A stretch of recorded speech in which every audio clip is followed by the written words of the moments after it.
Pravljični kotiček z Diano na Temi. Kids TV.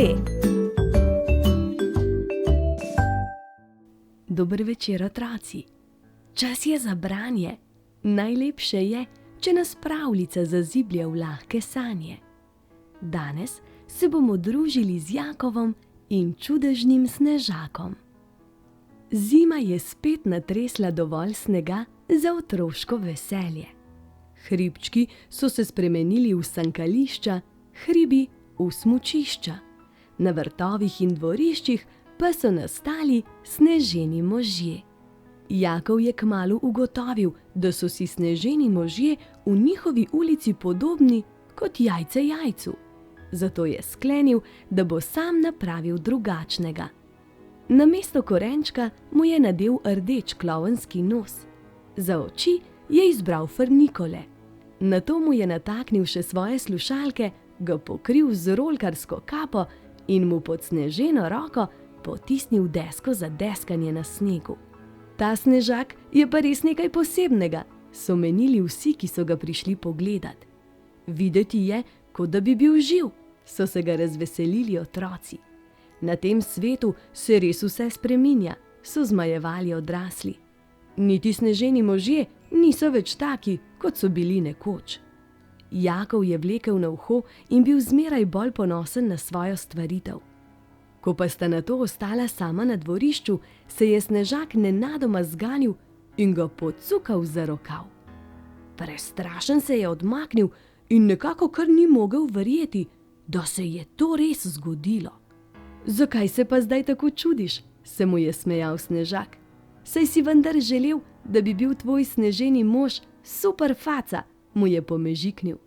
Pridi, greva malo naokoli, ga je povabil.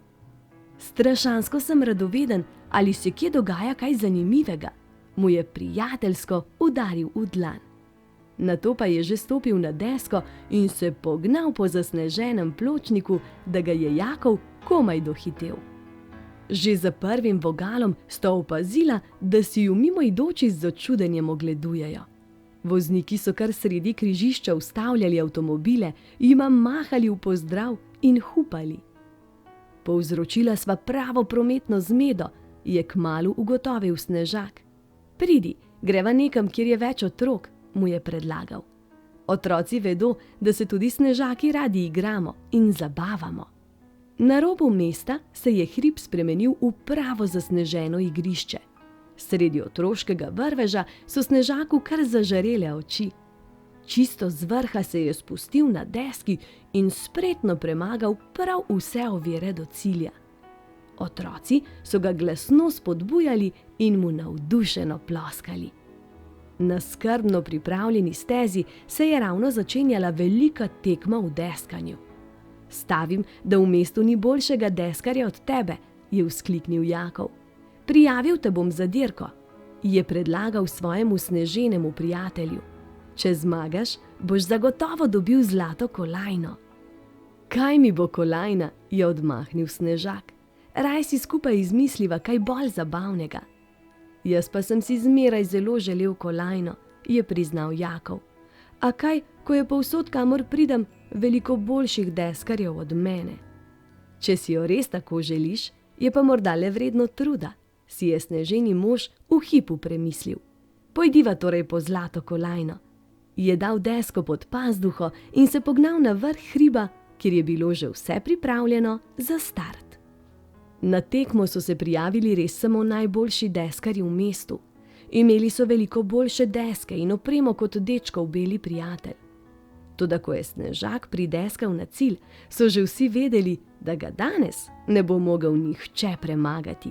Dosegel je daleč najboljši čas in sodniki so mu prisodili najvišje ocene za slog. Jakov je kar vriskal od veselja. Skupaj sta se nato smehljala fotografom in odgovarjala na vprašanja novinarjev. Zmagal sem, ker imam najboljšega trenerja, jim je ponosno zagotavljal sneženi šampion. Medtem, ko so postavljali zmagovalne stopnice, je posijalo sonce. Njegovi topli žarki so začeli topiti Snežaka. Zaradi tajanja je kar dregetal in luža ob njegovih nogah je postajala vse večja. S slednjimi močmi si je snel medaljo in jo stisnil dečku v dlan. No, pa imaš medaljo, mu je dejal. Prepričan sem, da ti bo lep spomin na najino druženje. Kaj mi bo medalja, ko pa sem zaradi nje izgubil najboljšega prijatelja, je ves ganjen odvrnil Jakov. Ne boš me izgubil zaradi medalje, ampak zato, ker prihaja pomlad, mu je skušal ljubeče dopovedati Snežak, ki se je skoraj že povsem stopil. Pa tudi z mano se ne bo zgodilo nič hudega, se je še zmeraj smehljal. Sonce bo popilo to lužico in jo dvignilo v oblake, mu je pojasnil. Oblaki bodo kapljice zanesli v severne kraje in tam se bodo spet spremenile v snežinke. Zapadalo bo dovolj snega in otroci bodo zopet napravili sneženega moža. Prav radoveden sem že, kako super faco si bo kdo spet izmislil. Ne, je vzkliknil Jakov, nočem, da greš drugam. Kaj se pa tako dereš, je vprašala mama, ki je prišla ravno na prag. Te mogoče zebe? Jo je zaskrbelo. Res bi se lahko prišel malo pogret. Ne, prav dobro mi je ves zmeden odgovoril Jakov in se zazrl v Snežaka, ki je še zmeraj stal pred njim na dvorišču. Le premišljeval sem na glas, kako bo, ko bo prišla pomlad in se bo začel taliti sneg, ji je skušal pojasniti. Toda mama seveda ni mogla razumeti njegove skrbi zaradi sneženega moža, ki se ji očitno ni zdel prav nič drugačen od drugih. Le odmahnila je in spet zaprla vrata. Ne boj se, ne bom te še tako kmalu zapustil, mu je steklenim očesom pomežiknil njegov sneženi prijatelj. Zima se je komaj začela in še marsikaj bova lahko ušpičila. Kjer se meja med domišljijo in resničnostjo zabriše, o tebi, junak, ta pravljica piše. Zgodbe za velike in malo manj velike, med junaki ne delamo večje razlike. Še malo prej v pižami, zdaj že na zmaju jahaš, po divjih morjih pluješ in nagajivo staršem mahaš. To zmore prav vsak. Si tudi ti tak? Postani zdaj z nami mali junak. Mali junaki, zdaj pa hitro oči zaprite, z mehko dekico se pokrite, zjutraj pa se spet k meni vrnite. Objem, poljubček in sladke sanje.